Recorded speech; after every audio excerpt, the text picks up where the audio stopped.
世界上持有黄金量最多的，竟然是我国旁边的印度。要说印度民间的黄金储备量有多少，说出来一定会让不少人大吃一惊。根据报道，印度平民手中的各种金饰加起来要有22000多吨的数量，这就产生了一个问题：印度的黄金持有量位居全球第一，那为什么他们还是属于中低收入国家？根据世界银行的最新数据，一般的中收入人均 GDP 在1086美元至4255美元之间，而在2021年，印度的人均 GDP 为2256.6美元，这表明印度依然属于中低收入经济体。根据联合国开发计划署的数据，在印度大约有2.7亿人生活在极端贫困中，每天生活费用不到1.9美元。但是如果你来到印度，你可以看到上至贵妇，下至街边乞讨的老妇人，他们都会有一些黄金来点缀的。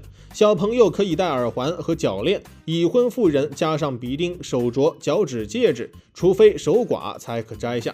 有人说，既然能买得起黄金，那说明他们应该是不穷的呀。实际上，现在印度人正是一个坐拥金山却哭穷的一个状态。造成这种现象的因素有2个，一是印度自身的产业结构问题，二是黄金进口的不充分利用。首先，印度的经济发展策略是先发展服务业，后发展制造业。但是印度现在的经济发展使得制造业无法满足印度人民的基本生活需求，因此必须依赖进口外国商品。制造业是印度最主要的外汇储备来源，但这也导致了印度本国外汇储备的严重短缺。另外，印度也面临着通货膨胀的困境，印度货币贬值，因此黄金成为了当地人理想的避险资产。但大量的黄金进口又加剧了这种困境，而且这些黄金就不能像其他的国家一样成为流通的财富，而是变成了他们的负担。所以别看那些穷人或许会带着黄金，但是倒也只是一些会发光的石头罢了。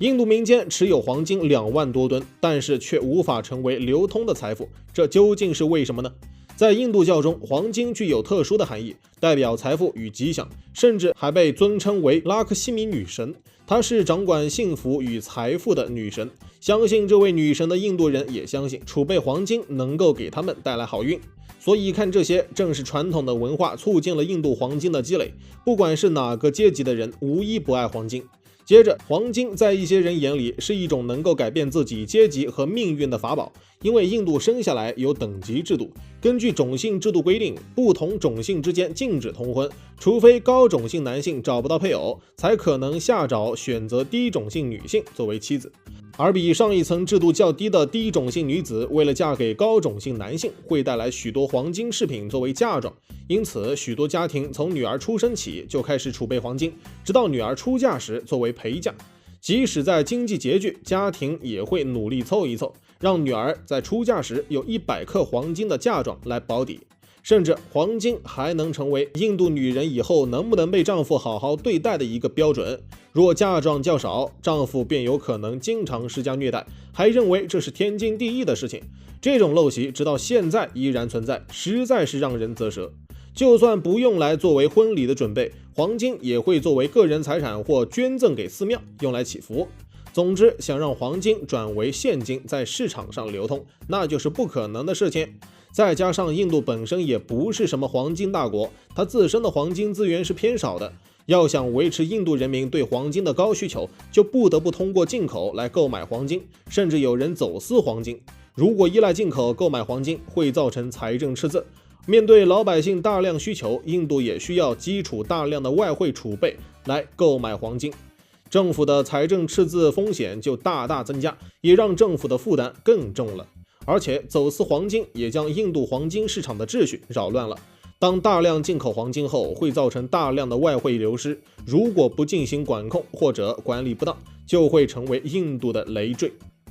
印度人拥有2万多吨黄金，却无法将它们变成流通的货币，这不是没用吗？因此，印度政府坐不住了。1947年，印度政府曾一刀切式禁止了黄金进口。1964年以后，更不允许民间的私下交易。老百姓如果想要买黄金，需要遵循政府的整体安排，但是这样的政策还没坚持多久就失败了。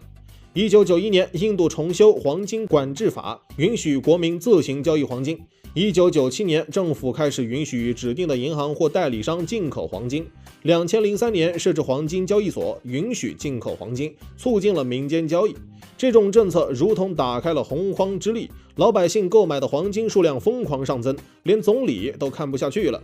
2013年以来，在任的总理纷纷以提高黄金进口税、限制交易金额等办法遏制民众买黄金。如今莫迪更狠，在2015年推出了黄金货币化计划。简单来说，就算印度人可以像存钱那样把黄金存进银行，然后按照黄金市价储蓄到期后可以选择黄金或等价的现金。这个计划的本意是让民间大量的黄金收归国库，更好地发挥它的金融属性。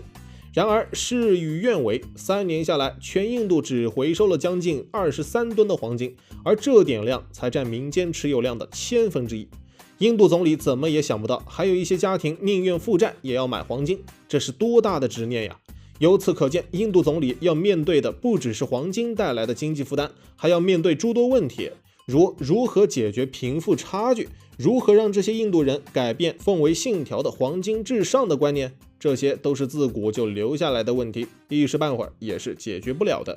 虽然近年来印度总被认为是经济大国，不少人也吃到了相应的红利，但这只是仗着他们人口众多而有的优势。如果以上这些问题无法解决，是无法支撑这样一个国家走得更远的。每天嗨科普，我是闪电哥，咱们下期见。